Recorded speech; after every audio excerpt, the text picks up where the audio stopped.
Parcă te cunosc de undeva, parcă te-am văzut cu altcineva. Ce văd asta?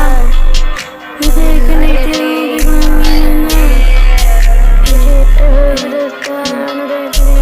pe la mine, uite-te așa. Am avut încredere în tine, tu ce ai făcut, parcă tu ai făcut. Nu mai te recunosc, parcă ești neiubarea până tu mă bați. Tu mă ceri, tu mă taci, nu mai recunosc, nu te mai gura.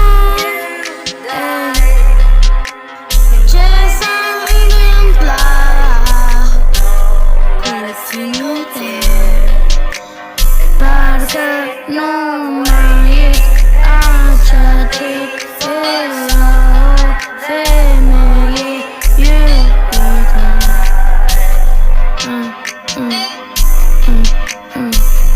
Ego-ul meu te dorești să-ți dau banii, dar eu n-am niciun ban.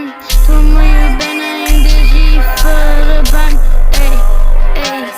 Nu înțeleg ce s-a întâmplat, nu înțeleg ce s-a întâmplat, nu înțeleg ce ai pățit, te faci așa de rău.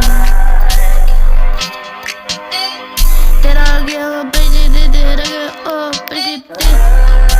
Nu mai te înțeleg, dă-ți telefonul pe emisiune să ne vezi. Poate nu mă înțelegi.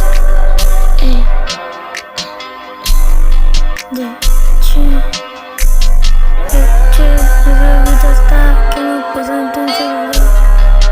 Te rog că rămâne pe ajutor, chiar nu pot să te înțeleg. Te rog că rămâne pe ajutor.